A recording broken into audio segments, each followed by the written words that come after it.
So today, continuing our discussion of sets, I want to talk about a fundamental relation between sets, and that is the subset relation.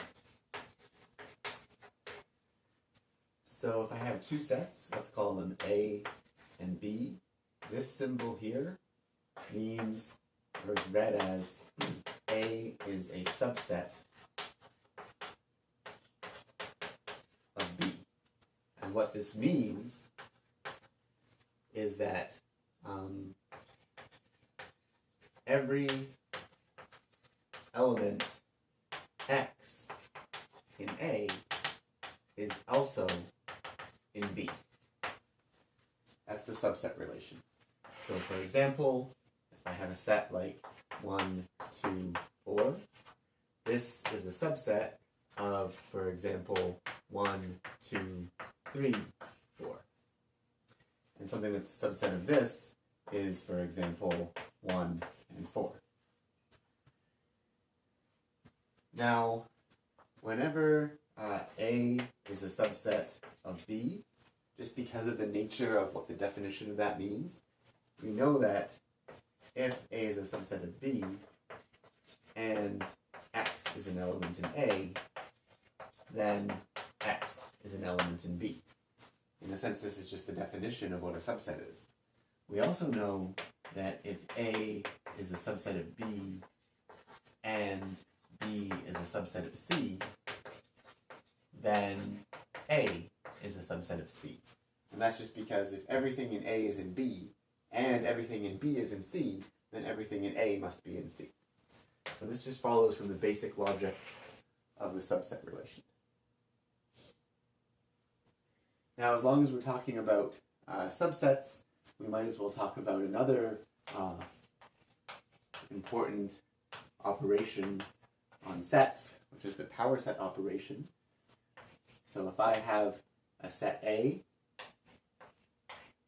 I can take the power set of A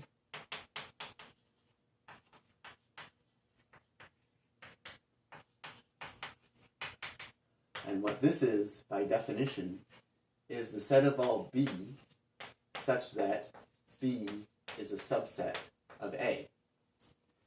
In other words, I'm starting with a set and I'm forming a new set, which is the set of all subsets of the original set. So it helps to have an example here. So if I start with 1, 2, 4 as my running example, and I take the power set of it, what do I get? I can write it explicitly. What are the subsets of this 3-element set 1, 2, 4? Well, there's a bunch of them. One of them is the set that just contains 1. The set that just contains 2. The set that just contains 4. But I can keep going. There's also the set that contains 1 and 2. The set that contains 1 and 4. The set that contains 2 and 4.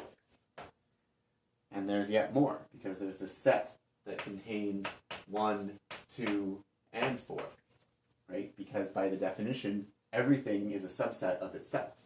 So this is using the fact that, I'll mention here, A is always a subset of A, because everything that's in A is in A. And now it seems like we're done in forming the subset, but there's actually one more thing to put in here, and it has a special symbol and a special name.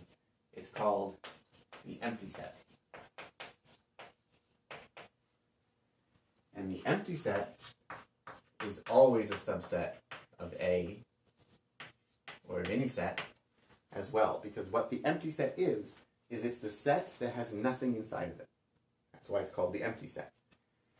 And the reason the empty set is a subset of A is because if you look at the definition of what it means to be a subset, we need to ask, is everything in here also in here? And the answer is trivially yes, because there's nothing in here. So the power set of 1, 2, 4 has these 8 elements in it, including all of the subsets, including the set itself, and the empty set.